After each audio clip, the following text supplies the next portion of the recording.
नमस्कार दोस्तों, स्वागत है आपका अपना ही यूट्यूब चैनल टुडे एग्जाम पर। दोस्तों, जैसा कि अभी MTS 2023 आने वाले समय में CGL की जो अभी एग्ज़ाम काफ़ी नज़दीक है, 10 दिन भी नहीं है अब। CHSL की जो एग्ज़ाम है, इसके बाद जो आपका दिल्ली पुलिस DP की एग्ज़ाम है, इन सभी एग्ज़ाम्स को ध्यान में रख के जो सीरीज़ हमने चालू किया है, इस सीरीज़ के तहत आपको क्या मिलती है, 57 वीडियो मिलेंगे। कहाँ पे मिलेंगे?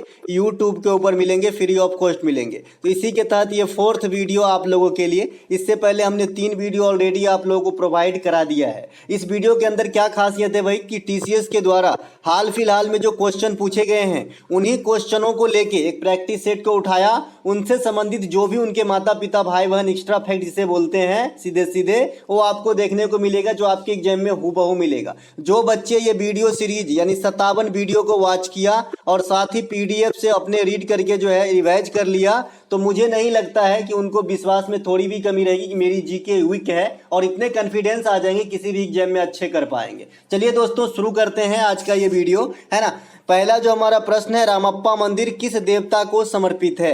Ramappa temple is dedicated to which deity? तो भैया ये भगवान शिव को समर्पित है। अब रामप्पा से आपको ये तो नहीं निकल के आ रहा है ना कि ये किस भगवान को समर्पित है। तो ऐसे ही प्रश्न आपके एग्जाम पूछते हैं एग्जाम में कि भाई ये किस देवी देवता से समर्पित है, तो आपके ये नहीं पूछेगा कि कंदड़िया महादेव का मंदिर किससे समर्पित है, क्योंकि उसमें नाम में ही इंक्लूड है भाई कि ये महादेव की मंदिर है। तो ऐसे नहीं पूछते हैं जिसमें ऐसा दिखने में न लगे कि भाई ये किसके मंदिर है, तो ये आपसे पूछेंगे। ठीक है, तो यहाँ पे रामप्पा मंदिर किससे हो गया? तो भगवान शिव से हो गया। अब ये रामप्पा मंदिर के बारे में थोड़ा सा और, सबसे पहले ये कहाँ है? तो ये तेलंगाना के अंदर स्थित है। इसके अलावा इन्हें जो है 2021 में धौलावीरा जो हड़प्पन साइट है, धौलावीरा जो हड़प्पन साइट है, इन दोनों को कंबाइंड रूप से जो है शामिल किया गया था, धौलावीरा और रामप्पा मंदिर को। कहाँ पे? यूनेस्को के अंदर, है ना। कब किया गया था? 2021 में, जो हमारा लास्ट जो है आपका ग्रुप गया था यूनेस्को में। ठीक है, इसके बाद हमें इंडिया से कुछ भी नहीं गया है 2021 के बाद।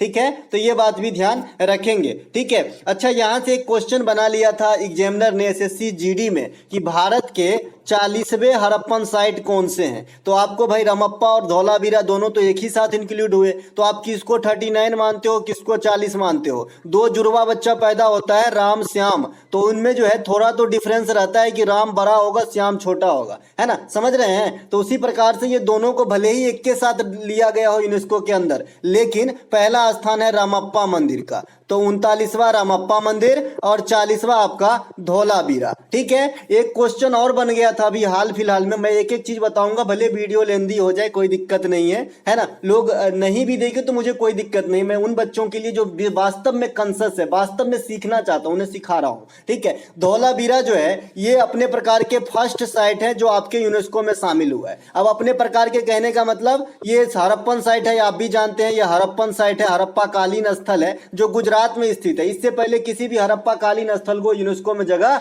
नहीं मिला था इंडिया स्तर पे। समझ रहे हैं? तो ये बात भी ध्यान रखेंगे। ठीक है, धौलावीरा ही वो हड़प्पन साइट है जहां पे अंदर खेल के मैदान जो है खोदा गया है या पाया गया है या उत्खनन से प्राप्त हुए हैं, है ना। प्लेग्राउंड मिले हैं यहाँ पे। ठीक है, चलते हैं आगे। अगला जो हमारा प्रश्न है, मतलब अभी प्रश्न कहाँ भैया, एक्स्ट्रा फैक्ट, तंजौर का जो बृहदेश्वर मंदिर है, अब यहाँ से भी समझ में नहीं आ रहा है कि किस देवी देवता के होंगे, तो ये भी प्रभु शिव के हैं, है ना। आज से सावन भी चल गया भैया, कल से ही चढ़ गया है ना। तंजौर के जो बृहदेश्वर मंदिर है, पूछा जाता है कि इनको किसने बनवाया?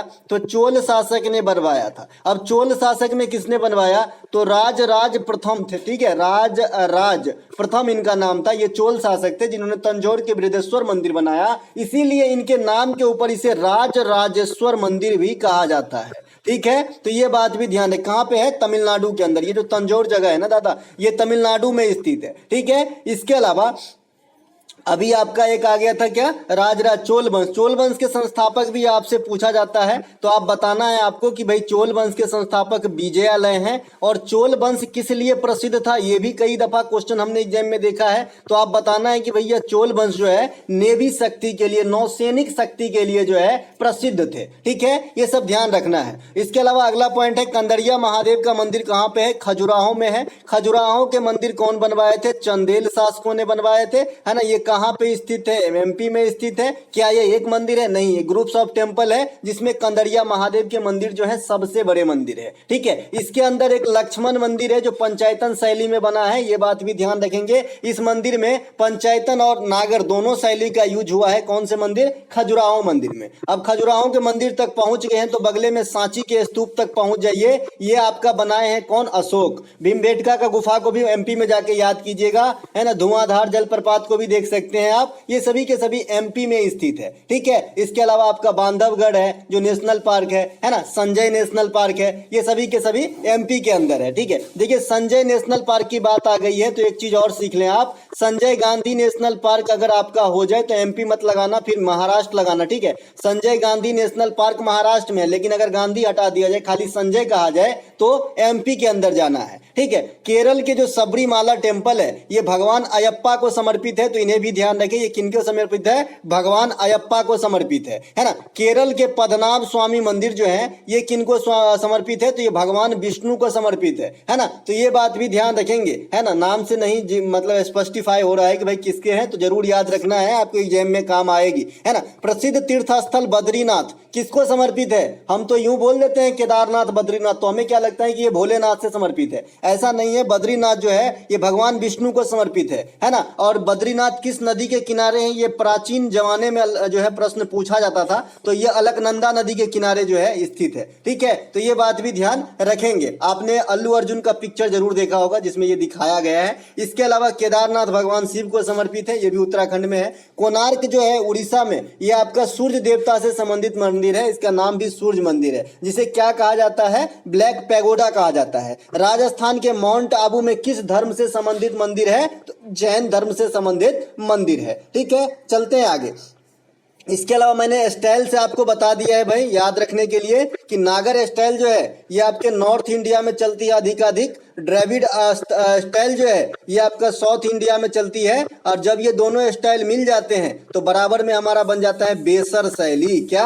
बेसर शैली। तो इसे भी ध्यान रखेंगे। जो पट्टाकल का जो स्मारक है ना वो बेसर शैली में बनाया गया है, जैसा कि मैंने कल आपको बताया था। ड्रीम्स फॉर माई फादर पुस्तक के लेखक कौन है? Who is the author of the book dreams for my father, है ना। ड्रीम्स फॉर माई फादर, है ना, ड्रीम्स फॉर माई फादर। ठीक है ना। तो ये जो है आपका बराक ओबामा की पुस्तक है। किसकी पुस्तक है? बराक ओबामा की पुस्तक है। ठीक है, बिकमिंग जो है ये इनकी पत्नी मिशेल ओबामा की पुस्तक है, तो इन्हें भी ध्यान रखें। बराक ओबामा भाई साहब कौन है? तो छोटे मोटे हस्ती नहीं है, यूएसए के भूतपूर्व प्रेसिडेंट है, वो भी दुद्दू बार, है ना। यूएसए में जान लीजिए कि कोई भी आदमी 2 ही टाइम प्रेसिडेंट के रूप में इलेक्ट हो सकते हैं। अगर 3-4 बार होता, मान लीजिए इंडिया में कितना हूं बार आप इलेक्ट हो सकते हैं। इंडिया में प्रेसिडेंट कोई कितने बार बन सकते हैं? तो भैया इन्फिनिटिव टाइम। ठीक है, लेकिन यूएसए में सिर्फ 2 बार, है ना। यूएसए में सिर्फ 2 बार। यूएसए के जो प्रेसिडेंट का कार्य पीरियड होता है ये आपका 4 ईयर का होता है। हमारे यहाँ कितने ईयर का भाई?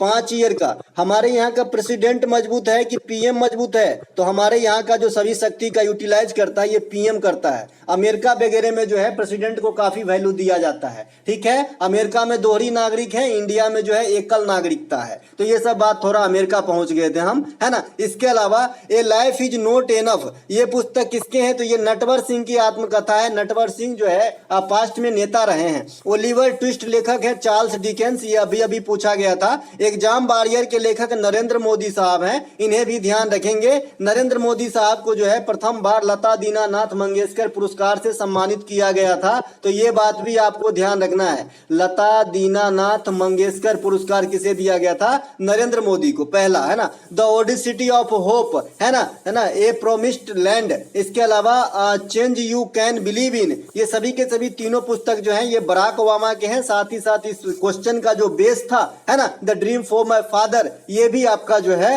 बराक ओबामा के ही पुस्तक है। अनफिनिश्ड के लेखक कौन है? अभी काफी चला चलती है भाई, प्रियंका चोपड़ा। प्रियंका चोपड़ा जोनास, है ना। अभी इनको सिर्फ प्रियंका चोपड़ा कहने से काम नहीं चलेगा। इसके अलावा पुधुमेई पेन्ना योजना किस राज्य से संबंधित है? Pudhumai Penn scheme is related to which state? तो भैया ये तमिलनाडु की योजना है। इस योजना में क्या होता है कि जो बच्चे, जो बालिका के लिए है, लड़की के लिए है, ध्यान रखेंगे। अभी यहाँ के स्थानीय भाषा में जरूर हमको लगता है कि पुदुमई चाहे पेन्ना वगैरह का अर्थ जो है लड़की होता होगा, आई डोंट नो, है ना। लेकिन मुझे तो तमिल नहीं आती है ना, लेकिन फिर भी मुझे ऐसा अंदाजा लग रहा है। तो ये बालिका से संबंधित योजना है और हाल फिलहाल में टीसीएस ने इसे पूछ लिया है, तो मैंने आपको इससे संबंधित और भी योजना देना है जी, है ना। तो अब देखिए, दो बालिका जो मान लीजिए कि भाई +2 तक पढ़ लिया है, अब ये आगे की पढ़ाई नहीं कर पा रही है, तो इसके लिए वहां के जो मुख्यमंत्री है ना, क्या नाम है भाई? स्टालिन। क्या नाम है? स्टालिन। भैया इसका रूसी नाम है स्टालिन, स्टालिन नाम है इसका, वहां के जो मुख्यमंत्री है ना। तो इन्होंने एक स्कीम लॉन्च किया जिसका नाम है पुदुमई पेन्ना योजना। ये उन बालिकाओं को 1000 रुपया प्रति माह प्रदान करेगा जो स्नातक करना चाहती है, ठीक है,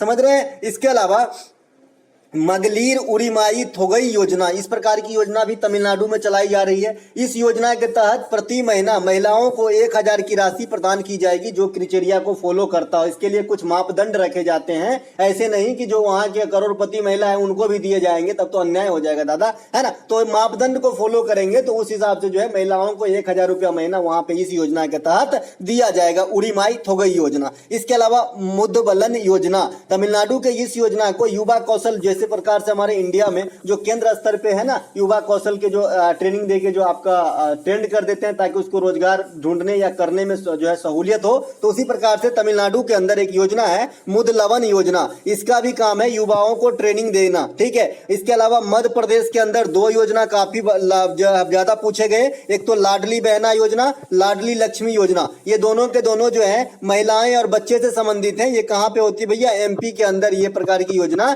चलाई जाती है। पंचामृत योजना कहां चलाई जाती है? उत्तर प्रदेश के अंदर। ये गन्ना की खेती से संबंधित है। बाद बाकी केंद्र शासित प्रदेश की जो योजना है मैंने एक एक आपको रटा रखा है। आपको सबसे पहले, अभी जैसे इंटरनेट की जमाने में आप जी रहे हैं, तो जो वाईफाई वाला योजना है प्रधानमंत्री वाणी योजना, इसे जरूर ध्यान रखें। प्रधानमंत्री मुद्रा योजना की नीड है अधिकांश युवाओं को, क्योंकि सरकारी नौकरी की जो दायरा है वो बहुत कम है, तो लोग रोजगार करेंगे, रोजगार के लिए लोन की आवश्यकता होती है, तो मुद्रा योजना की जो है नीड है, तो ये भी काफी पूछे जाते हैं, है ना। तो इसे भी ध्यान रखेंगे। इसके अलावा अक्टूबर 2022 तक भारत में 3 लाख तक वार्षिक आय वाले परिवार को दी जाने वाली कोलेटरल फ्री लोन को क्या कहा जाता है? What is the collateral free loan given a family with an annual income up to 3 lakh in India till October 2022 called? भैया ये सबसे पहले कोलेटरल फ्री लोन क्या होता है? जैसे आप लोन लेने जाओगे तो बैंक वाला क्या बोलता है?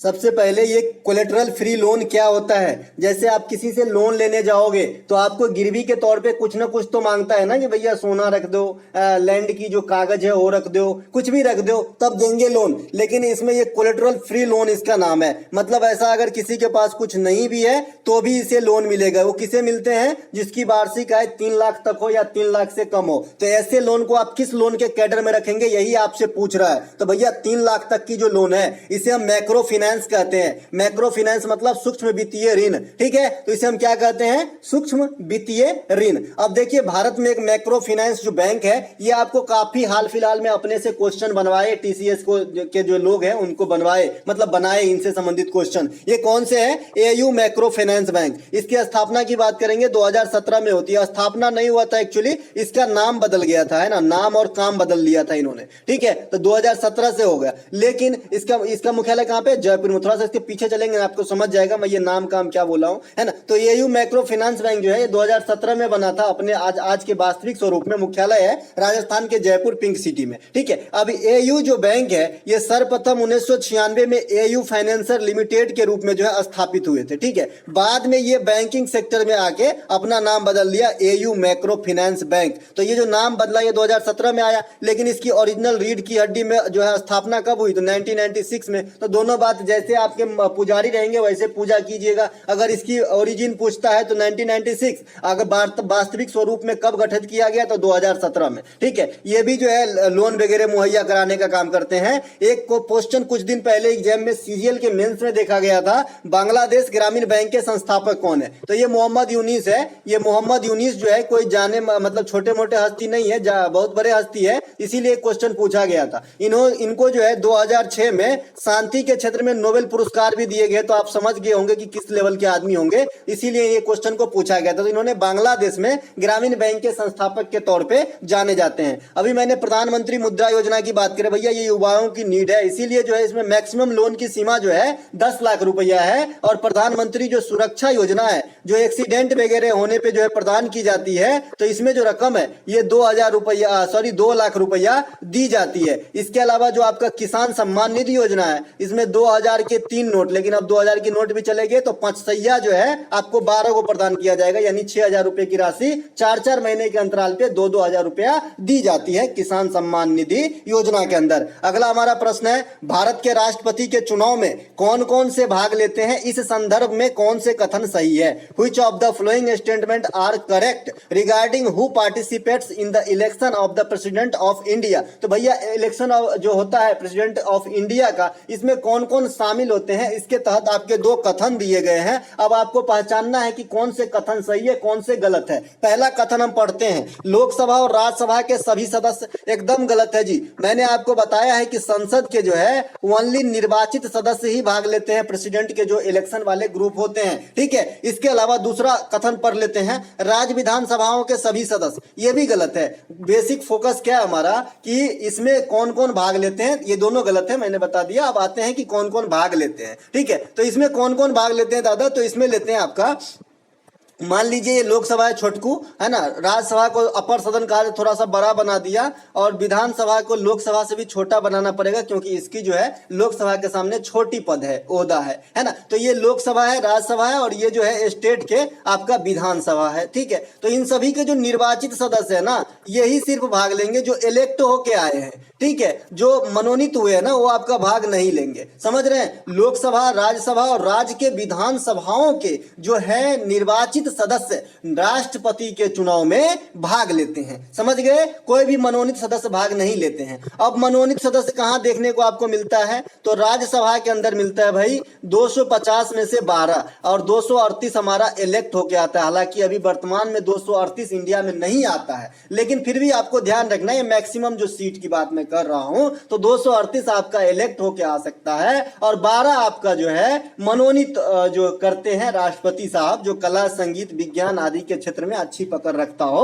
और ये पद्धति जो है ये आयरलैंड के संविधान से लिया गया है, ठीक है, कि भाई 12 को सदस्य जो है बाहर से भी लाओ। तो ये वाली जो पद्धति है राष्ट्रपति साहब जो मनोनयन करते हैं, ये पद्धति आपका आयरलैंड से है, ठीक है। तो ये वाला आदमी भाग नहीं लेगा, ये 238 ले सकता है ना, ये निर्वाचित है ना। तो समझ गए, संसद के सभी निर्वाचित सदस्य, साथ ही साथ विधानसभा के निर्वाचित सदस्य आप कह सकते हैं, है ना। इसके अलावा राष्ट्रपति के चुनाव में मैंने जो बता दिया यही चीज यहाँ पे लिखा है। राष्ट्रपति के निर्वाचन से संबंधित जो आर्टिकल है ये हमारा 54 है। मैंने आपको बता रखा है कि आर्टिकल 51 से पकानी कोका दियोदशम, 52 से माफ कीजिएगा 52 से 61 तक जो है ये राष्ट्रपति से डायरेक्ट संबंधित है जी। जैसे 52 में क्या है, 52 में क्या है, राष्ट्रपति का पद है, प्रेसिडेंट की पद है, तो यहां से स्टार्ट होगा पकानी, अभी शुरुआती का 3 ले लो, पकानी, मैंने कहा पकानी कोका दुओदशम, इस प्रकार से इसके फुल फॉर्म आते हैं। एक एक आर्टिकल के अपना अपना एक एक वर्ड अलॉट है, आपको बैठा लेना है उसमें बस। कहा से क्या होगा, कार्यपालिका का प्रधान, तो 52 के बाद कितना होगा, 53 में क्या है, कार्यपालिका का प्रधान। नी से क्या होगा, निर्वाचन, यानी 54 में क्या होगा भाई, निर्वाचन, ठीक है। उसी प्रकार से लास्ट के अगर 3 देखो तो मैंने कहा भाई दशम होता है, द्विओदशम। तो म से क्या होगा, महाभियोग, महाभियोग क्या होता है, राष्ट्रपति के हटाने की प्रक्रिया। 100 से क्या होगा, शपथ। इस प्रकार से जो है आप ध्यान रख सकते हैं। इसके अलावा कुछ एडिशनल आर्टिकल्स है राष्ट्रपति के जो मैं यहाँ पे डिस्कस कर लूंगा। साथ ही साथ राष्ट्रपति जो है बहुत सारे की पोस्ट होल्डर को जो है नियुक्त करते हैं। आइए इनके बारे में थोड़ा समझते हैं। राष्ट्रपति संसद के अभिन्न अंग है, सभी जानते हैं। स्पीडी की पहली पसंद, पहला है ना, ऊंचे लोग ऊंचे पसंद, है ना। 3 सेनाओं के प्रमुख होते हैं, ये भी आप जानते हैं। ये 3 सेनाओं कौन होते हैं, जो बच्चे आज ही आए भैया, थल सेना, जल सेना, वायु सेना। देश के प्रथम नागरिक होते हैं, है ना, प्रथम सिटीजन जो होते हैं, ये कौन होते हैं, हमारे प्रेसिडेंट साहब होते हैं। इससे बड़ा इंडिया में कोई भी नहीं है, ठीक है। तो ये बात भी ध्यान रखेंगे। हमारे यहाँ प्रेसिडेंट जो है इसके लिए मैक्सिमम एज लिमिट कुछ भी नहीं है, ठीक है, और मिनिमम है 35 वर्ष, ठीक है। तो ये बात भी ध्यान रखेंगे, आप कितना हूं टाइम सिलेक्ट हो सकते हैं, कोई जो है यहाँ पे बॉन्ड नहीं है, ठीक है। इसके अलावा कार्यपालिका का प्रधान होते हैं, अभी मैंने बताया पकानी, तो पकानी 52-53 में कार्यपालिका का प्रधान है ना। इसके अलावा मैंने बताया था कि कार्यपालिका का जो है मतलब जो पावर का यूज है वो वास्तविक रूप से कौन करता है, तो भाई पीएम करता है। तो इसी क्वेश्चन में जब आपका आ जाता है कि भाई भारत के कार्यपालिका का वास्तविक प्रधान कौन होता है, तब पीएम लगा देना आंसर, है ना। राज्य के कार्यपालिका का वास्तविक प्रधान कौन होता है, तो सीएम लगा देना आंसर। वैसे राज्य के अंदर कहे तो गवर्नर लगाना है, क्योंकि भाई आप जानते हैं, रिलेट करना सीखिए। राज्य में जो गवर्नर है, केंद्र में राष्ट्रपति है, राज्य में जो सीएम है, केंद्र में पीएम है, राज्य में जो महाधिवक्ता है, केंद्र में अटॉर्नी जनरल ऑफ इंडिया है। समझ रहे हैं, तो इसी प्रकार से है ना। इसके अलावा राष्ट्रपति जो कुछ की पोस्ट होल्डर को डिप्यूट करते हैं, इनके बारे में देख लेते हैं। भारत की महान्यायवादी अटॉर्नी जनरल ऑफ इंडिया को नियुक्त करते हैं आर्टिकल 76 के थ्रू, ठीक है। प्रधानमंत्री है ना, वित्त आयोग के अध्यक्ष पीएम को भी जो है 75 के 1 के थ्रू जो है नियुक्त करते हैं। वैसे पीएम का परिभाषा कुछ अलग भी हो सकता है। पीएम क्या होता है, लोकसभा में बहुमत दल प्राप्त के जो नेता होता है, जो मुखिया होता है, वो पीएम होता है, ठीक है। इसके अलावा वित्त आयोग के अध्यक्ष 280 से जो है राष्ट्रपति करते हैं, है ना। राष्ट्रपति जो करते हैं वित्त आयोग के गठन, इसमें कितने सदस्य होते हैं वित्त आयोग में, फाइनेंस कमीशन में, तो भैया 5 को होता है 1+4 के रेशियो में। और वर्तमान में 15वीं वित्त आयोग चल रहे हैं, जिसके अध्यक्ष एनके सिंह है, नंद कुमार सिंह है। उत्तराखंड पीसीएस में आया हुआ ये क्वेश्चन है कि एनके सिंह का पूरा नाम क्या है, तो भैया नंद कुमार है ना सिंह है। इसके अलावा यूपीएससी के अध्यक्ष कौन है, मतलब नियुक्ति करते हैं, यूपीएससी के अध्यक्ष की नियुक्ति करते हैं। वर्तमान में कौन है, अब जब आ ही गया तो दिनेश सोनी जी है। इसके अलावा राज्यों के राज्यपाल जो गवर्नर होते हैं, इसकी भी नियुक्ति करते हैं। और गवर्नर के साथ ये खासियत है जी कि ऊपर में जितने भी पोस्ट आपने देखा, इन सब की कुछ ना कुछ टाइम ड्यूरेशन फिक्स है कि भाई इतने साल तक रहेंगे, लेकिन गवर्नर की कोई टाइम ड्यूरेशन फिक्स नहीं होती। ये राष्ट्रपति के जो है प्रसाद पर्यंत पद को धारण करते हैं। प्रसाद पर्यंत मतलब जब तक मन मिल रहा है, जब तक राष्ट्रपति चाहे तब तक जो है ये पद पर रह सकता है। हाई कोर्ट के मुख्य न्यायाधीश, हाई कोर्ट के मुख्य न्यायाधीश है ना, तो ये जो है chief justice of high court, इसकी भी नियुक्ति जो है राष्ट्रपति ही करते हैं। लेकिन थोड़ी सी फर्क है कि इसमें जो है इसके गवर्नर का सलाह लेता है, गवर्नर का सलाह लेता है। सुप्रीम कोर्ट के जो न्यायाधीश है, चाहे कोई भी न्यायाधीश हो, राष्ट्रपति ही नियुक्त करते हैं, ठीक है। नियंत्रक है वो महालेखा परीक्षक कैग। कैग का फुल फॉर्म 2 करोड़ बार आपके एग्जाम में पूछा गया है। बच्चे क्या करते हैं, controller and auditor general of India, ये बिल्कुल गलत है। इसका कंट्रोलर नहीं होता है, कंप्ट्रोलर पी होता है, ठीक है। कंप्ट्रोलर किधर गया भैया, ये देखो आपके लिखा हुआ यहाँ पे कैग का, है ना, comptroller, comptroller and auditor general of India, इसे बोलते हैं CAG, ठीक है। तो इस प्रकार से इसे ध्यान जरूर रखेंगे, ठीक है। इसके अलावा वर्तमान में सीजी है क्या, नहीं ठीक है, ठीक है, ठीक है ना। इसके अलावा राष्ट्रपति के क्षमादान से संबंधित जो आर्टिकल है, आप जानते हैं कि इंडिया में 2 आदमी ऐसे हैं, अगर आपने क्राइम किया है और आपको अगर कोर्ट सजा भी सुना दिया है, तो 2 आदमी जो है सजा को कम करवा सकता है, या 1 आदमी तो ऐसे हैं कि पूर्णतः माफ भी करवा सकते हैं, वो है प्रेसिडेंट, ठीक है। राष्ट्रपति के जो क्षमादान है ना, इनसे संबंधित जो अनुच्छेद है, आर्टिकल है, ये आपके 72 है। 72 के तहत राष्ट्रपति अगर किसी भी आदमी को कोई भी सजा हुआ है, तो ये चाहे तो माफ भी हो सकता है, ठीक है। इसके अलावा राष्ट्रपति का अध्यादेश 1, 2, 3, राष्ट्रपति पर महाभियोग जो राष्ट्रपति के हटाने की प्रक्रिया है उनके पद से, ये 61 में दिया गया है। उसी प्रकार से अगर यहाँ पे 72 की बात कर लिए तो प्रेसिडेंट साहब की क्षमादान है। अगर हम गवर्नर साहब की क्षमादान की बात करें, क्योंकि भैया जैसे मैंने कहा कि केंद्र में प्रेसिडेंट है, वैसे ही राज्य में गवर्नर ही है। तो अगर राज्य को आप देखोगे तो किसी न किसी रूप में एक इंडिया के जैसा देश ही तो है, बस छोटा सा है ना। अगर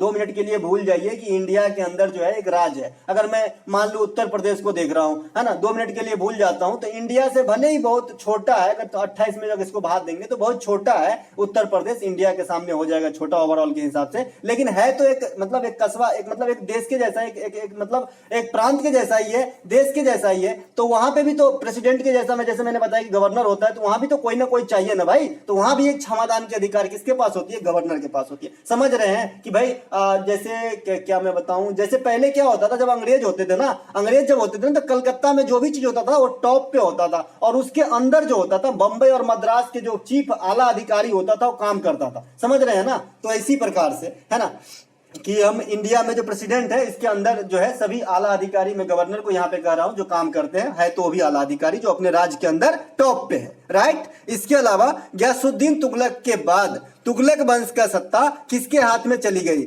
इन whose hands did the power of the Tughlaq destiny go after Ghiyasuddin Tughlaq. भैया गयासुद्दीन तुगलक कौन है भाई? तो ये तुगलक वंश के फाउंडर है भाई, है ना, तुगलक वंश के फाउंडर है ना। तो गयासुद्दीन तुगलक जब मतलब हट गए, है ना, तो इसके बाद कौन आ गए? मोहम्मद बिन तुगलक आ गए। अगर आपको याद हो कि भाई मोहम्मद बिन तुगलक का ओरिजिनल नाम क्या है, तो आपको बताना है भाई जूना खान। क्या नाम है? जूना। महाराष्ट्र में जूना को मतलब ओल्ड, है ना, पुराना होता है। इसके अलावा तुगलक वंश की स्थापना जो है गयासुद्दीन तुगलक ने 1320 ईस्वी में करा था। ये दिल्ली सल्तनत के कैमा वंश था, है ना। आप लोग नहीं, मैं बहुत सिंपल है, ये क्या पूछूं? गुलाम खिलजी तुगलक सैयद लोधी, तो ये थर्ड वंश थे, ठीक है। गुल खिला तुम सनम लो, मैंने याद रखने के लिए बताया है, आपको क्रम याद रहेगा, कभी न कभी काम जरूर आएगा क्रम भी। इसके अलावा तुगलक वंश सल्तनत पे सबसे अधिक दिन तक शासन करा था इन्होंने, 1320 से 1414 ईस्वी तक, लगभग 94-95 साल यहाँ पे मुझे 94-95 साल दिख रहा है।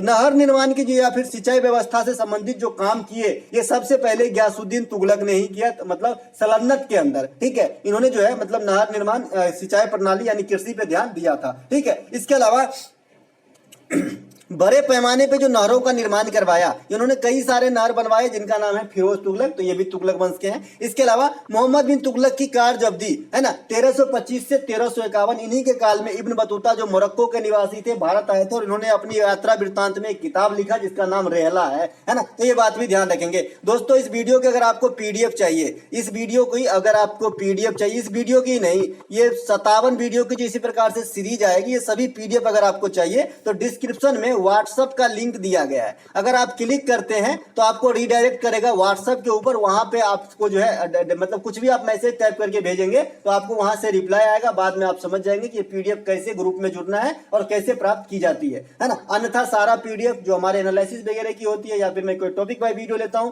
इसकी पीडीएफ आपको टेलीग्राम पे ही मिल जाती है। सिर्फ इस सीरीज की पीडीएफ को मैंने दुनिया के भीड़ से थोड़ा सा दूर रखा हूं ताकि कंसस बच्चे जो है अच्छे से पढ़े, ठीक है। इसके अलावा गुलाम खिलजी तुगलक सैयद लोधी, ये 5 वंश है जो सल्तनत पे राज किए, है ना, और सही क्रम में लिखा गया है तो आप भी इसे याद रख सकते हैं। यहाँ पे सैयद वंश से आपको पता नहीं चल रहा है कि ये कौन से आदमी जो इसके संस्थापक किए होंगे, स्थापना किए होंगे, तो इनका नाम है खिज्र खां, है ना, खिज्र खां। हर वक्त खिन्न रहता था अपने आप से। मोहम्मद बिन तुगलक का शासनकाल 1325 से 1300 अच्छा, मोहम्मद बिन तुगलक ने एक विभाग बनाया जी, ये बहुत बार पूछा जाता है एग्जाम में, मैंने खुद दिया एग्जाम, इनको अटेंड किया है क्वेश्चन को, दीवान ए कोही, है ना, दीवान ए कोही, ये आपका मोहम्मद बिन तुगलक होता है। इसमें फिरोज शाह तुगलक भी ऑप्शन में होता है, लेकिन फिरोज शाह तुगलक का अलग है, जैसे दीवान ए बंदगान है ना, दीवान ए जो कोही है ये आपका मोहम्मद बिन तुगलक से, दीवान ए बंदगान जो है ये आपका चला जाएगा फिरोज शाह तुगलक के पास। बंदगान मतलब दास से संबंधित था, है ना। इसके अलावा अब जो अलाउद्दीन खिलजी थे, ये भी सल्तनत में खिलजी वंश से ताल्लुक रखते थे, तो इनकी जो पीरियड है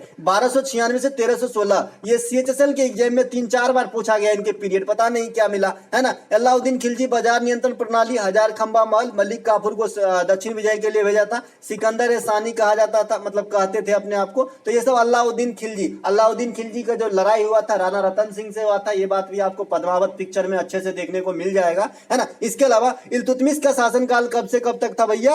1211 से 1236, है ना। दिल्ली सल्तनत के वास्तविक संस्थापक है ये भाई, है ना, वास्तविक संस्थापक है, तो इनको कभी भी दरकिनार मत करना, है ना। वास्तविक संस्थापक है ये, इनको कभी दरकिनार मत करना। वास्तविक संस्थापक क्या होता है मैंने आपको बता रखा है कि आप एक छोटा सा दुकान खोलिए और आपके समय वो दुकान फला फूला नहीं, मतलब जितना पूंजी है उससे बढ़ ही नहीं रहा है। आपका भाई आया मीठा मीठा बोल के अच्छे से जो है कस्टमर को पटाया, कस्टमर जो है एकदम आने लगा, लाइन लग गई दुकान में, भाई दुकान जो है थोड़ी दिन में सुपरमार्केट बन गए। तो वास्तविक फाउंडर आप किसे कहेंगे? फाउंडर तो आप हो, लेकिन वास्तविक फाउंडर क्या हुआ जो आज जो रूप में है, तो ये हो गया आपका भाई, है ना, समझ गए। तो ऐसे प्रश्नों में जैसे ही वास्तविक लगता है आंसर बदल जाता है जी। गुलाम वंश के संस्थापक कुतुबुद्दीन ऐबक है, जैसे ही वास्तविक लगता है आपका आंसर इल्तुतमिश हो जाता है। गुप्त वंश के संस्थापक श्रीगुप्ता है, जैसे ही वास्तविक लगता है चंद्रगुप्त प्रथम हो जाता है। उसी प्रकार से मैंने बताया जैन धर्म के संस्थापक ऋषभदेव है, जैसे ही वास्तविक लगता है आपका आंसर महावीर स्वामी की तरफ चला जाता है, ठीक है। इसके अलावा रुक्मिणी देवी का संबंध किस नृत्य से है?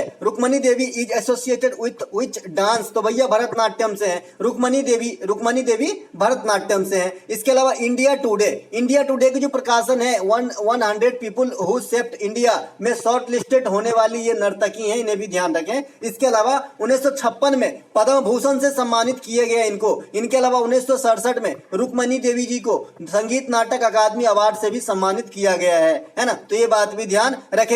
भरतनाट्यम के कुछ अन्य कलाकार जैसे यामिनी कृष्णमूर्ति से अभी टीसीएस ने पूछा सवाल कि भैया ये इन्होंने अपना स्कूल का सेटअप कहां पे लगाया था? तो दिल्ली के अंदर, जिसका क्या नाम था? Yamini school of dance. इसके अलावा भरतनाट्यम के प्रमुख कलाकार कौन है? मृणालिनी साराभाई। इन्होंने भी एक एकेडमी खोली थी जिनका नाम दर्पण एकेडमी है। तो दर्पण एकेडमी का फाउंडर कौन है? मृणालिनी साराभाई है। मृणालिनी साराभाई कौन है, किसकी पत्नी और किसकी माँ है, ये कहने की अब जरूरत नहीं है ना। विक्रम साराभाई की पत्नी है और आपका जो मल्लिका साराभाई है वो भी नर्तकी डांसर हैं, उनके माता जी हैं। इसके अलावा बैटरी में ऊर्जा का रूपांतरण किस रूप में होता है? How is energy converted in a battery? तो भैया बैटरी में जो ऊर्जा का रूपांतरण है, इसमें आप जो है रासायनिक पदार्थ चूर्ण वगैरह डाल देते हो, यहाँ पे दो पोल लगा देते हो, एगो पॉजिटिव एगो निगेटिव, इसमें हम एगो जो है दूगो वायरवा जोड़ के एगो छोटकू बल्ब जला लेते हैं। तो क्या हो रहा है यहाँ पे?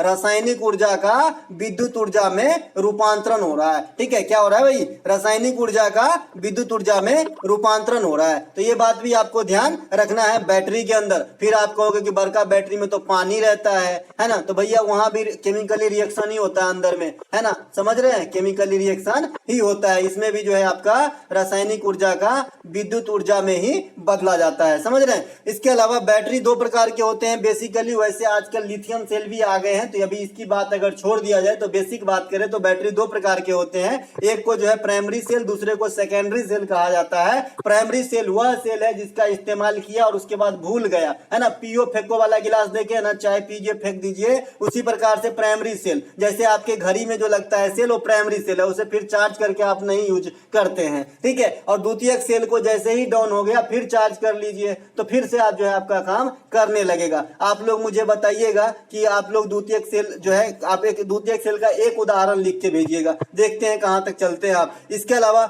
जिस बैटरी को एक बार इस्तेमाल करने के बाद पुनः इस्तेमाल नहीं किया जाता, प्राथमिक सेल है, जैसा कि मैंने बताया। सेकेंडरी सेल के बारे में बता दिया। विद्युत मोटर में ऊर्जा का कन्वर्सन कैसा होता है? तो विद्युत मोटर में ऊर्जा का जो है ना, ये आपका विद्युत मोटर क्या होता है भाई? इस प्रकार के मोटर होते हैं, इस प्रकार के इनके पिनियन होते हैं जहां पे ये दांता बने होते हैं इस प्रकार से, और कोई भी ऑब्जेक्ट को जो है ये घुमाने का काम करता है जी विद्युत मोटर, है ना। तो इसमें जो आप इलेक्ट्रिक की सप्लाई देते हो, तो ये क्या देते हो आप, है ना, इलेक्ट्रॉनिक, है ना, मतलब आप क्या देते हो? विद्युत ऊर्जा देते हो, इलेक्ट्रिक देते हो भाई, है ना। और ये कैसे आपको जो है मोशन वाला क्या यांत्रिक ऊर्जा आपको प्रदान करता है ना। तो ये विद्युत ऊर्जा को जो है यांत्रिक ऊर्जा में रूपांतरण कौन करता है? मोटर विद्युत मोटर।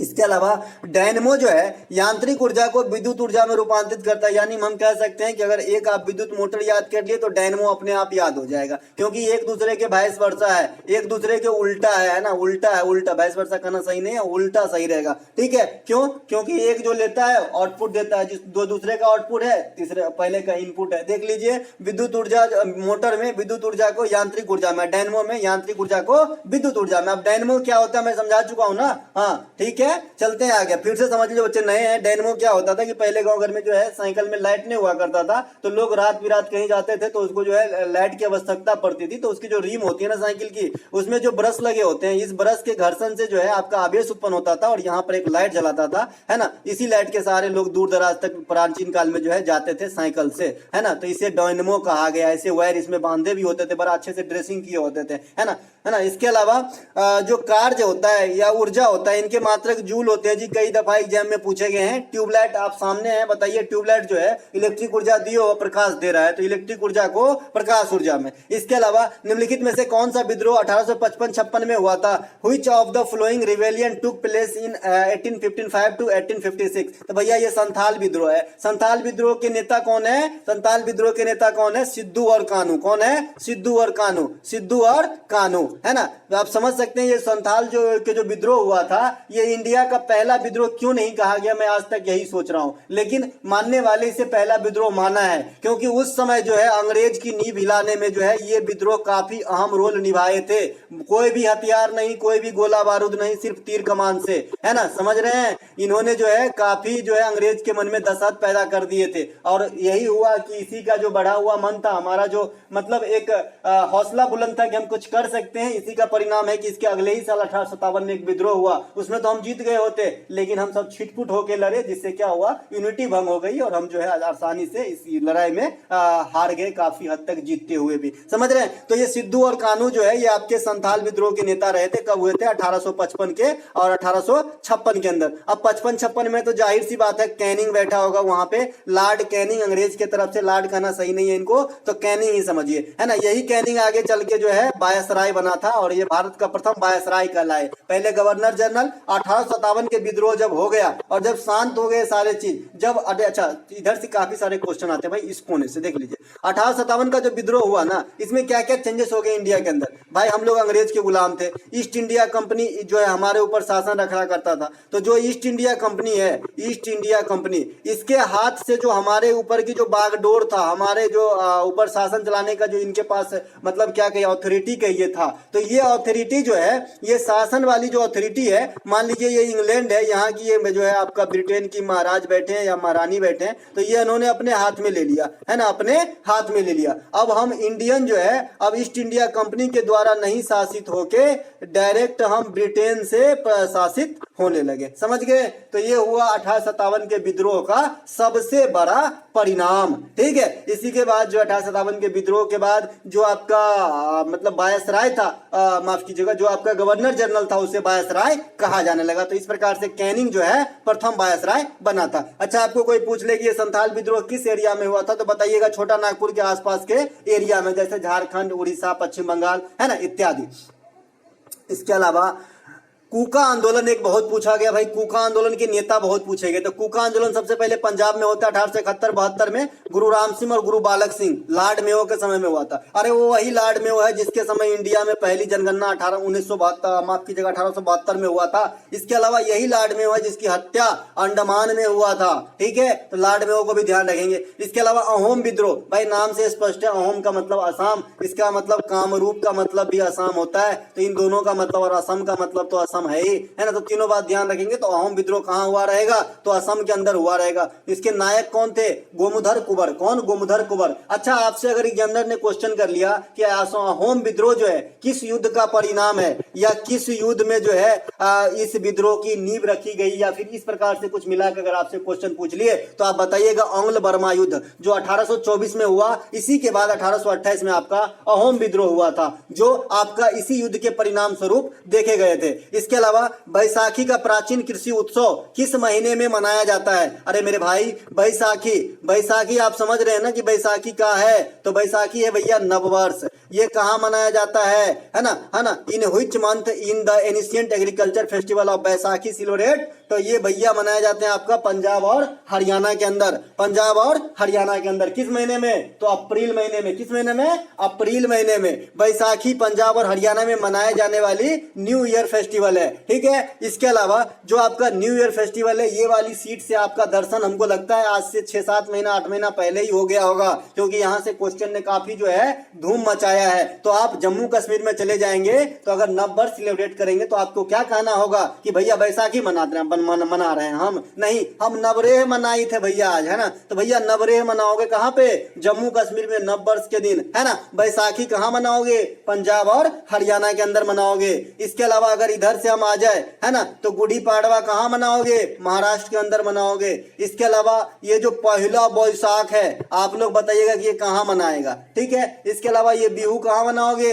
असम के अंदर मनाओगे, है ना। इसके अलावा उगादी है ना। इसके अलावा आपका जो हो जाएगा पुतांदू हो जाएगा, बिसु हो जाएगा, ये सब हो जाएगा। ये नीचे जो पड़ता है ना, ये जो नीचे जरूर 3 याद रखिए, काफी खतरनाक होते हैं आर्ट एंड कल्चर से। यहाँ आएंगे क्वेश्चन कंफ्यूजन पैदा कर देता है। ये उगादी जो है ना, ये वैसे तो तेलंगाना और आपका आंध्र प्रदेश में जो है नववर्ष फेस्टिवल है, लेकिन ये कर्नाटक में के भी कुछ पार्ट में सेलिब्रेट किए जाते हैं। इसके अलावा ये पुतांदू तमिलनाडु का है, और ये आपका बिसु जो है ये आपका केरला का है, तो इसे भी ध्यान रखेंगे, ठीक है। इसके अलावा जो आपका मतलब मकर संक्रांति के समय होता है, इसी प्रकार का ग्राफ मैं उसमें भी दे दिया था, तो देख लीजिएगा। जो गुजरात में उत्तरायण होता है ना, मकर संक्रांति होते हैं, मकर बिलक्कू होते हैं, पोंगल होते हैं उस समय, ठीक है, तो वो भी देख लीजिएगा। ये नववर्ष है, ठीक है भैया। चलते हैं आगे। अच्छा, जो नववर्ष की त्योहार है ना, वो जनरली हम अप्रैल महीने में सेलिब्रेट करते हैं, ठीक है। और जो आपका मकर संक्रांति के समय होने वाली जो त्योहार है, उसको हम 14 या 15 जनवरी को सेलिब्रेट करते हैं। डे फिक्स है, टाइम फिक्स है, ठीक है। इसके अलावा भैया अगला प्रश्न हमारा, दक्कन का पठार किस नदी के दक्षिण में स्थित है?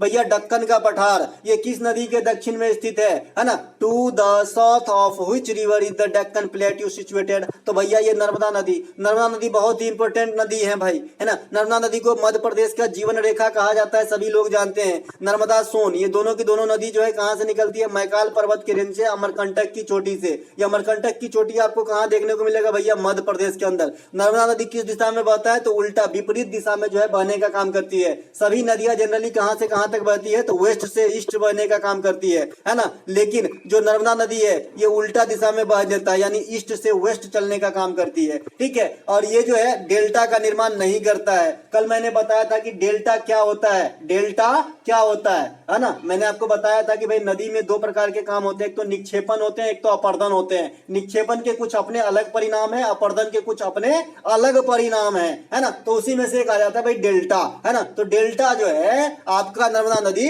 नहीं बनाते हैं। डेल्टा में जब भी बोला होगा तो इसी प्रकार से त्रिभुजाकार एक शेप बना देता हूं। इसका मतलब डेल्टा का आकार जो है जनरली त्रिभुजाकार होता है। यह दलदल गाद वाली एक जो है मिट्टी की परत होती है। मिट्टी क्या, इसमें गाद कह ही दिए तो इसमें बहुत सारे चीज मिले होंगे, है ना। इसके अलावा जो आपका नर्मदा नदी है, ये देखिए नर्मदा तो भाग गया पश्चिम की तरफ, यहां से सोनो निकला कहां से? अमरकंटक से, तो ये चला गया आपका पूरब की तरफ, मध्य प्रदेश से होते होते बिहार में गया और आरा के आगे जो है गंगा में जाके दक्षिण की तरफ से समाया है। इस प्रकार से समाया है, ठीक है। दक्षिण, मान लीजिए गंगा जी बह रही है तो ये दक्षिण से आके समाया है। कई दफा क्वेश्चन पूछे गए कि किस दिशा से आके समाई है, तो दक्षिण से आके समाई है। नर्मदा नदी किस नदी में मतलब किस सागर या महासागर में गिरती है? तो नर्मदा नदी जो है अरब सागर में गिरने का काम करती है, तो ये बात भी ध्यान रखेंगे। अब हम आते हैं नर्मदा पर परियोजना कौन कौन से हैं। तो भैया नर्मदा पे परियोजना आपके ओमकारेश्वर परियोजना है, सरदार सरोवर परियोजना, ये दोनों इंपोर्टेंट परियोजना जो है नर्मदा नदी पे है, ध्यान रखेंगे। बरना, तवा, कोलार, उड़ी, है ना। बाद बाकी जो नदी आएगा आप आसानी से पहचान लोगे, लेकिन ये जो नाम है कुछ खतरनाक नाम है, बरना, तवा, कोलार, उड़ी, ये आपके नर्मदा नदी की सहायक नदियां हैं, है ना। अच्छा भैया नर्मदा नदी की अगर आपकी लंबाई पूछ ले तो क्या बताओगे? तो बताना भैया मोर देन 1300 किलोमीटर। कितना? मोर देन 1300 किलोमीटर की लंबी ये नदी है, ठीक है। जो प्रायद्वीपीय भारत की सबसे बड़ी नदी है, जो अरब सागर में गिरती है। फिर से जोर डाल के बोल रहा हूं, एग्जामिनर का माथा का ठीक नहीं है, कभी भी बात को घुमा सकता है। वैसे अगर आपसे पूछता है कि भाई प्रायद्वीपीय भारत की सबसे बड़ी या सबसे लंबी नदी कौन सी है, तो आप आंसर दे देते हो फटाक से गोदावरी। लेकिन अगर किसी दिन पूछ दिया ना कि भाई अरब सागर में गिरने वाली प्रायद्वीपीय भारत की सबसे बड़ी नदी, तो अधिकांश बच्चे गोदावरी लगा के आ जाएंगे। तो आप उसमें से मत करना, आप जो है नर्मदा कुमार के आना जब अरब सागर की बात करें, क्योंकि गोदावरी जो है ये बंगाल की खाड़ी में गिरती है। बंगाल की खाड़ी में गिरने वाली नदियों का मैंने मोटे मोटे तौर पे आपको एक कोड बताया था। भले ये फनी लगता है सुनने में, हमें क्या करना है, हमें नौकरी लेना है भाई। सम गो कका, है ना। स से स्वर्ण रेखा, मौ से महानदी, गो से गोदावरी, कौ से कृष्णा, का से कावेरी। इसके अलावा गंगा भी जो है आपके बंगाल के खाड़ी में गिर जाती है। धुआंधार जलप्रपात कहां पे है? तो ये जबलपुर के भेड़ा घाट में स्थित है। जबलपुर का भाई ऑब्वियसली जो है आपका मध्य प्रदेश के अंदर स्थित है, ठीक है। चलते हैं आगे। इसके अलावा एक और जलप्रपात आपसे पूछा जाता है जी, हुंडरू जलप्रपात, ठीक है। एक हुंडरू जलप्रपात पूछा जाता है, हुंडरू। तो ये हुंडरू जलप्रपात जो है ये स्वर्णरेखा नदी पर है। कहां पर है? स्वर्णरेखा नदी, है ना। तो ये झारखंड के अंदर है, तो इसे भी ध्यान रखेंगे।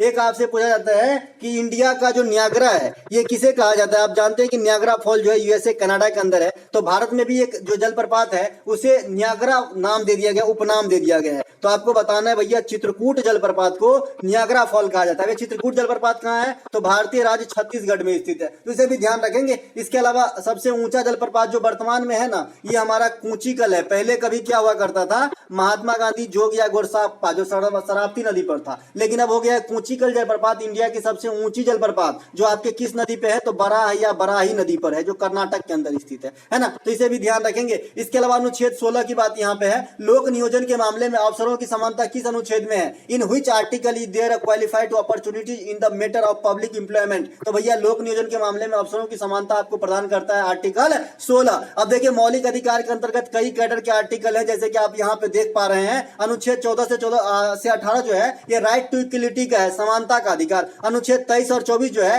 ये शोषण के विरुद्ध अधिकार है, जिसमें 23 जो है मानव तस्करी पे रोक या बलात् श्रम पे रोक है। 24 जो है 14 वर्ष से कम उम्र के बच्चे को किसी कल कारखाने में काम पे लगाने पे रोक है। अनुच्छेद 25 से 28 जो है ये धार्मिक स्वतंत्रता से संबंधित है जी। इसके अलावा अनुच्छेद 20 जो है ये सजा आदि के मामले में छूट है, जो आप लॉयर रख सकते हैं, आप अपने खिलाफ खुद जो है अपने ही क्राइम का गवाही से वंचित रह सकते हैं। इसके अलावा अनुच्छेद 30 और 29 और 30 जो है ये अल्पसंख्यक हित से संबंधित है, और आर्टिकल 32 जो है ये संवैधानिक उपचार के अधिकार से संबंधित है। भैया आर्टिकल 32 जो है ना संवैधानिक उपचारों का अधिकार, उपचार मतलब क्या होता है, इलाज होता है। तो समझ रहे हैं, अगर कोई भी आम आदमी का मौलिक अधिकार का हनन होता है तो इसी आर्टिकल के प्रयोग करके सुप्रीम कोर्ट तक जाते हैं। अगर आप सुप्रीम कोर्ट तक चले गए तो आप लेटर किस भाषा में दोगे, तो आप देना इंग्लिश भाषा में, तभी देखा जाएगा, नहीं तो हिंदी भाषा नहीं चलता है वहां पे।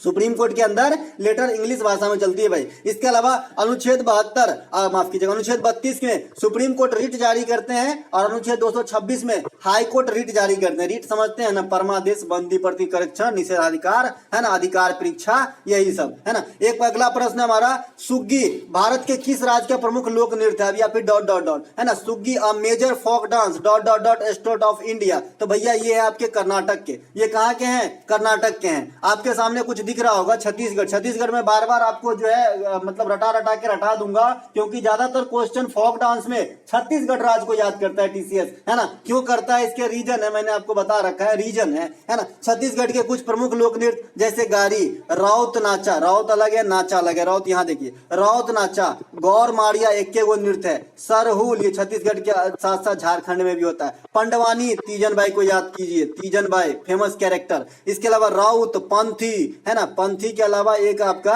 गेंडी, गेंडी नृत्य भी है ना, जो कहाँ पे होता है, छत्तीसगढ़ में होता है, इसे भी ध्यान रखेंगे है ना। इसके अलावा एक मिनट, राउत नाचा, गौर मारिया, सरहुल, पंडवानी, राउत नाचा, कर्मा, कर्मा भी ध्यान रखिएगा। कर्मा जो है ये छत्तीसगढ़ के साथ साथ झारखंड में भी होता है, तो इसे भी ध्यान रखेंगे। तो ये सभी के सभी नृत्य जो है आपके छत्तीसगढ़ से संबंधित है। इसके अलावा हरियाणा के कुछ यहाँ पे नृत्य देख लेते हैं, जैसे आपका धमाल, मजीरा, खेरा, झूमर, फाग, लूर, गोगा नृत्य। अब ये देखिए यहाँ पे ये झूमर यहाँ भी दिखाया गया है ना। एक्चुअली इसको हम घुमरा कहते हैं, क्या कहते हैं, घुमरा, घुमरा कहते हैं। यहाँ मिसप्रिंट हो सकती है, घुमरा है, घुमरा, घुमरा। मैंने आपको बताया था भाई, घूमर रहता है तो राजस्थान, और घुमरा रहता है तो हम यहाँ पहुंच जाते हैं, है ना। तो यहाँ पे झूमर लिखा गया है इनको, है ना, देखेंगे, इसको मैं सही करवा दूंगा, लेकिन लूर जरूर ध्यान रखेंगे, है ना। इसके अलावा कर्नाटक, यक्षगान कल बताया था, करगा भी बताया था कल, लांबी, बिरगास्ते, सिम्हा नृत्य, सुग्गी नृत्य यहाँ पे आपको दिया गया है कर्नाटक के अंदर, है ना, तो इसे भी ध्यान रखेंगे। इसके अलावा उत्तराखंड, उत्तराखंड के अंदर आ जाते हैं। अच्छा, कर्नाटक के अंदर जो है भूतकोला, भूतकोला कहाँ का है, कल बताया था, आप लोग कमेंट कीजिए भूतकोला कहाँ का नृत्य है, भूतकोला। तो भूतकोला भी कर्नाटक का ही नृत्य है, भूतकोला। इसके ऊपर जो पिक्चर बना है ना, कंतारा, कंतारा, है ना। इसके अलावा उत्तराखंड, उत्तराखंड में गढ़वाली, गढ़वाल रीजन में, कुमाऊनी, कुमाऊं रीजन में, रासलीला, रासलीला जो है ये आपके बहुत जगह होते हैं, उत्तर प्रदेश में भी होते हैं, है ना। कजरी, है ना, ये भी उत्तर प्रदेश में भी होते हैं। झोरा, छपेली, छोलिया, थाली, जद्दा, जद्दा भी उत्तर प्रदेश में होता है ना। मतलब उत्तराखंड में मैक्सिमम जो नृत्य होते हैं ना, वो उत्तराखंड में भी उत्तर प्रदेश में भी देखने को मिल जाते हैं। भाई तो पहले दोनों एक ही था ना, अभी अलग हो गया। जम्मू कश्मीर, रौफ, दमाली, कूद, डंडी नाच, हिक्कत, अभी हिक्कत आपसे पूछा गया था जी, हिक्कत अभी आपसे पूछा गया था, हिक्कत, है ना।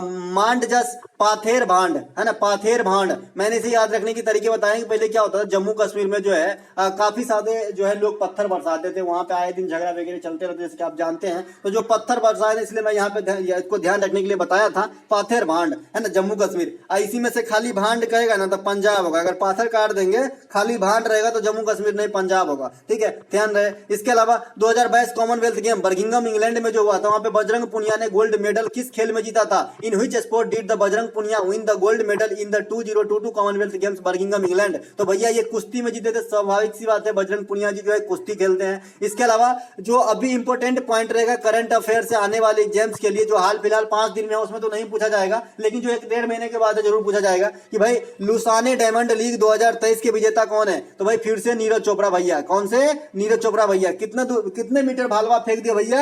87.86 मीटर, है ना, 87.66 मीटर, है ना। तो ध्यान रखेंगे ये इनको हाईएस्ट फेंक था यहाँ पे इस प्रतियोगिता में, जितने भी खिलाड़ी भाग लेते तभी तो गोल्ड मिला है भाई, है ना। पिछले साल 2022 में नीरज चोपड़ा ने 84.44 मीटर फेंक के जो है जीत लिया था गोल्ड, है ना। वो कहाँ पे हुआ था? तो ज्यूरिख में, ज्यूरिख डायमंड लीग का जो है खिताब था ये कौन सा डायमंड लीग है? लुसाने डायमंड लीग, ठीक है। इसके अलावा जो टोक्यो ओलंपिक 2020 में जो 21 में करवाया गया था, नीरज चोपड़ा ने 87.58 मीटर भाला को फेंका था और एक गोल्ड भारत के लिए एकमात्र गोल्ड जो है अपने नाम किया था। इसके अलावा कॉमनवेल्थ गेम 2022 में मीराबाई चानू जो है वेट लिफ्टिंग में गोल्ड जीती। स्वाभाविक सी बात है, मीराबाई चानू जो है वेट लिफ्टिंग करती है। इसके अलावा कॉमनवेल्थ गेम 2022 में भारत को 61 पदक मिला। कितने कितने रेशियो में? 22 को गोल्ड, 16 को चांदी और 23 को जो है आपका क्या बोलते हैं इसको, कांस्य मतलब ब्रॉन्ज, है ना। कॉमनवेल्थ गेम की शुरुआत 1923 में हिमिल्टन कनाडा से हुआ था, है ना। और भारत कब भाग लिया? अगले खेल यानी 4 साल के बाद होगा तो 34 में। वो कहां पे हुआ था? लंदन में। सेम कहानी आपका जो है राष्ट्रमंडल खेल के भी साथ है। राष्ट्रमंडल की शुरुआत जो है 1896 में एथेंस से होती है, लेकिन भारत भाग लेती है अगले साल 1900 पेरिस के ओलंपिक से। इसे भी ध्यान रखेंगे। इसके अलावा काय और लाइकेन किस प्रकार के वनों में पाए जाते हैं? In which type of forest are mosses and lichens found? तो भाई मॉसेस और लाइकेन्स जो है ना ये टुंड्रा वन में पाए जाते हैं। टुंड्रा वन में, कहां पे? टुंड्रा वन में। टुंड्रा का वन के साथ साथ ये उष्णकटिबंधीय वन में भी पाए जाते हैं, इसे भी ध्यान रखेंगे। लेकिन यहाँ पे जो क्वेश्चन जो लिया गया है टीसीएस से उसके ऑप्शन में टुंड्रा वन था, ठीक है। तो टुंड्रा वन राइट आंसर हो जाएगा। टुंड्रा वन में लाइकेन पाया जाता है। इनके अलावा विलो पाया जाता है, विलो, है ना। पोलर बियर का नाम सुने होंगे आपने, ध्रुवीय भालू। तो भाई ये कहाँ पाया जाता है? तो ये भी टुंड्रा वन में सर्वाइव करते हैं। पोलर बियर, है ना भाई, बहुत ठंडा पड़ता है भाई टुंड्रा वन में। इसके अलावा पेड़ पौधे बहुत नगण्य आपको देखने को मिलेगा क्योंकि सर्वाइव ही नहीं कर पाता। हिम तेंदुआ इंडिया के किस नेशनल पार्क में आपको सबसे अधिक देखने को मिलेगा? तो आप चले जाना हेमिस, आप चले जाना हेमिस। हेमिस कहाँ भाई, है ना, बताइए आप लोग कमेंट करके। सब दिन बताते हो इंडिया का ये सबसे बड़ा नेशनल पार्क है क्षेत्रफल के हिसाब से, है ना। और सबसे छोटा है शॉर्ट बटन, कहाँ पे? अंडमान में। हेमिस आप लोग कमेंट कीजिएगा। अच्छा क्वेश्चन मिला है मुझे, आप लोग कमेंट करके बताइएगा कि ये कहाँ पे है। मैं देखूं यहाँ तक आप कितने बच्चे पहुंचते हैं, है ना। नंदा देवी में पाई जाती है आपका हिम तेंदुआ। और भी जगह पाए जाते हैं लेकिन अधिकाधिक आपका पाया जाएगा कहाँ पे? हेमिस के अंदर, है ना। लाइकेन पनपते कहाँ पे हैं? तो ये भाई कहीं भी पनप सकते हैं, जैसे पेड़ की पत्ती, छाल, चट्टान, है ना, ये कहीं भी पनपते हैं। इसके अलावा लाइकेन क्या है भाई? तो कवक और शैवाल का जो है मिली जुली फॉर्म है क्या? लाइकेन, ठीक है। इसके अलावा जो लिटमस पत्र बनता है ना ये भी लाइकेन से बनता है जी, है ना। लाइकेन उष्णकटिबंधीय वन में भी पाया जाता है, ये बात भी आपको ध्यान रखना है। इसके अलावा भारत में प्रथम उच्च न्यायालय का गठन कब हुआ था? When was the first high court formed in India? 1862 में। कहां पे हुआ था? कोलकाता में। कोलकाता की हाई कोर्ट जो है ये सबसे पुरानी उच्च न्यायालय इंडिया के अंदर। ध्यान रखेंगे। फोर्ट विलियम कॉलेज भी कहां पे है भाई? तो ये भी कोलकाता के अंदर ही स्थित है। भारत में उच्च न्यायालय अधिनियम कब बना? 1861 में बनाए गए थे। इसके तहत 3 उच्च न्यायालय बम्बई मद्रास का गठन किया गया था, है ना। बम्बई मद्रास और कोलकाता तो पहले ही आ गया और इसमें 3 गो का प्रावधान था। कौन? बम्बई मद्रास। तो कितने उच्च न्यायालय गठन हुआ? तो 3 गो। कौन कौन से? बम्बई, कलकत्ता, मद्रास, है ना। देश में सबसे अधिक जजों की संख्या वर्तमान में किस हाई कोर्ट में है? भैया अपने यूपी योगी आदित्यनाथ साहब इलाहाबाद के हाई कोर्ट में सबसे अधिक जज है ना। इसके अलावा वर्तमान में देश में कितने हाई कोर्ट हैं? तो 25 हाई कोर्ट हैं। सबसे नवीन यानी सबसे नया जो सबसे लेटेस्ट हाई कोर्ट है कहाँ के हैं? आंध्र प्रदेश के। क्योंकि आप जानते हैं 2014 में जब तेलंगाना अलग हुआ तो हैदराबाद उनके मध्य आ गए, किसके? तेलंगाना के, है ना। तो बनी बनाई प्रॉपर्टी चले गए भाई, तो यहाँ पे इन्होंने जो है फिर से बनाया है। सबसे अधिक क्षेत्राधिकारी का समझते हैं कि वो हाई कोर्ट होगा और इस पे जो है बहुत सारे जो स्टेट छोटे छोटे ये डिपेंड होते हैं या फिर कुछ पार्ट है जो डिपेंड होते हैं, है ना। तो ऐसे में जो है सबसे ज्यादा आजकल जो देख रेख कर रहे हैं ये आपका गुवाहाटी उच्च न्यायालय है। गुवाहाटी उच्च न्यायालय के तहत देखिए किसका किसका क्षेत्राधिकार है। असम तो आता ही है क्योंकि इसी के अंदर गुवाहाटी है। नागालैंड भी आ जाता है, मिजोरम भी आ जाता है, अरुणाचल प्रदेश भी आ जाता है। ये सभी के जो है लेखा जोखा कौन रखते हैं? तो आपका गुवाहाटी रखता है। जिस प्रकार से आपने सुना होगा, कई बार प्रश्न आपने अटेंड किए होंगे कि जो अंडमान निकोबार है इनकी जो आधिकारिक देखरेख करता है, मतलब हाई कोर्ट किससे संबंधित है अंडमान निकोबार? तो कलकत्ता हाई कोर्ट से, है ना। तो आपने देखे ही होंगे, है ना, आप तो पुराने खिलाड़ी हैं भाई। इसके अलावा कोशिका किस घटक में कोशिका का आनुवांशिक पदार्थ डीएनए स्थित होता है? In which component of the cell the DNA the genetic material of the cell located, है ना। अच्छा, गिग्नेटिक मेरे जवान पे आ रहा था। तो गिग्नेटिक का मतलब होता है विशाल, भारी, भरकम, ठीक है। ये जेनेटिक है हालांकि गिगनेटिक का मतलब होता है विशाल, भारी, भरकम, है ना। ये बात भी ध्यान रखें, कई दफा आपके सीनों में क्वेश्चन पूछ देते हैं, है ना। तो भैया केंद्रक में होते हैं आपके डीएनए आरएनए क्या होता है बता दिए हैं, है ना। डीएनए जो है लोकेटर का काम करता है जी, है ना, आपको जो है परीक्षण का काम करता है किसी चीज को पता लगाने में, है ना। और डीएनए को होता है डायऑक्सो राइबोन्यूक्लिक एसिड, आरएनए का होता है राइबोन्यूक्लिक एसिड। इसके अलावा कोशिका की खोज 1665 में रॉबर्ट हुक ने किया था, लेकिन मृत कोशिका की, जीवित कोशिका की जो है ल्यूवेनहॉक ने किया था। सेल वॉल और पिगमेंट किस कोशिका में पाए जाते हैं, तो ओनली जो है प्लांट कोशिका में, प्लांट सेल में जो है आपका सेल वॉल और प्लांट पाया जाता है। सेल वॉल क्यों पाए जाते हैं, उसको मजबूती प्रदान करने के लिए, और पिगमेंट जो है उसके जो है प्रकाश संश्लेषण की घटना होती है, उसमें आपको क्लोरोफिल वगैरह की जरूरत पड़ती है, जो सूर्य से ऊर्जा सोखने का काम करता है। जंतु कोशिका में सेंट्रोसोम पाई जाती है, इसका मतलब है कि ये पादप कोशिका में नहीं पाई जाती होगी, समझ रहे हैं। इसके अलावा विटामिन सी के निम्नलिखित में से अच्छा स्रोत कौन सा है ना। Which of the following is the good source of vitamin C. भैया सभी प्रकार के सिट्रस फल, जो भी खट्टे फल है, जो भी खट्टे फल है, इसका मतलब अचार मत बोलिएगा कि भर दिन अचारे खा रहे हैं, विटामिन सी की भरपाई हो जाएगा, खूनो खराब हो जाएगा, ठीक है। तो भैया विटामिन सी जो है सिट्रस फल के अच्छे उदाहरण है, मतलब स्रोत है। इसके अलावा विटामिन सी को एस्कॉर्बिक एसिड कहा जाता है रासायनिक भाषा में। इसकी कमी से स्कर्वी रोग होती है, त्वचा में झुर्री आ जाता है, बाल पकने लगता है ना, समय से पहले जो है मतलब बूढ़े दिखने लगते हैं, समझ रहे हैं। त्वचा में झुर्री आना ही आजकल बूढ़े की निशानी है भाई, हमको तो आ गया है। इसके अलावा विटामिन सी की प्रचुर मात्रा जो है ये आपका कहां पे पाया जाएगा भाई, आंवला के अंदर पाया जाएगा, तो ये बात भी ध्यान रखेंगे। इसके अलावा विटामिन शब्द का प्रयोग सर्वप्रथम किसने किया था, फंक नामक वैज्ञानिक ने किया था। कौन, फंक नामक वैज्ञानिक ने। जल में घुलनशील विटामिन कौन कौन से हैं, एगो छोड़ के दूगो, एगो छोड़ के दूगो, तो बी और सी। एगो छोड़ के मतलब एगो छोड़ के दूगो, तो बी और सी, है ना। ये जल में घुलनशील है, और बाद बाकी दूगो बच गया, वो सभी के सभी कहां पे है, फैट सोलुबल है, वसा में घुलनशील है। विटामिन ए को क्या कहते हैं, तो रेटिनॉल कहते हैं। ये किसके कमी से कौन सी बीमारी होती है, आंख की बीमारी होती है। दो आंख की बीमारी के नाम बताएं, ग्लूकोमा, ट्रोकोमा, मोतियाबिंद, रतौंधी, ये सब जो है आंख के बीमारी है। विटामिन बी12 के कुछ क्या कहते हैं, साइनोकोबालमिन। इसमें क्या पाया जाता है, कोबाल्ट धातु पाया जाता है। क्या पाया जाता है, कोबाल्ट धातु। इसके कमी से कौन सी रोग होती है, एनीमिया होती है। भैया एनीमिया जो है आपको, लोहा अगर प्रचुर मात्रा में शरीर में नहीं है तो एनीमिया हो जाएगा। तो इसमें एक विटामिन बी12 आता है, इसकी कमी से भी एनीमिया रोग होती है ना। तो ये बात भी आपको ध्यान रखना है। इसमें क्या पाया जाता है, कोबाल्ट पाया जाता है, कोबाल्ट, है ना, रंग बदलने के लिए माहिर है ना। इसके अलावा निम्नलिखित में से किस संगीत की रचना भारतीय संगीतकार राहुल देव बर्मन ने किया था।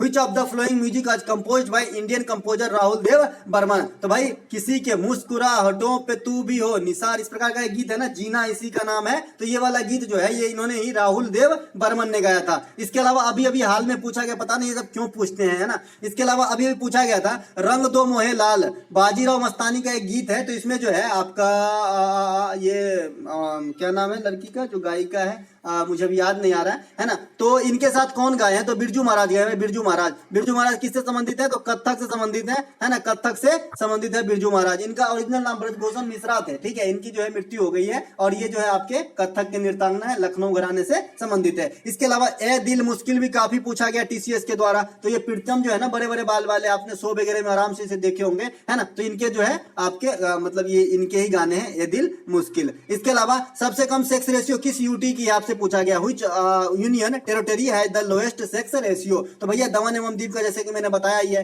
आपको। जनगणना 2011 से यहाँ पे मैंने बहुत सारे आंकड़ा बता दिया, इसीलिए मैं यहाँ पे ब्लैंक छोड़ा हूँ। जनगणना 2011 के कुछ आंकड़े आपको यहाँ पे दिख रहे होंगे।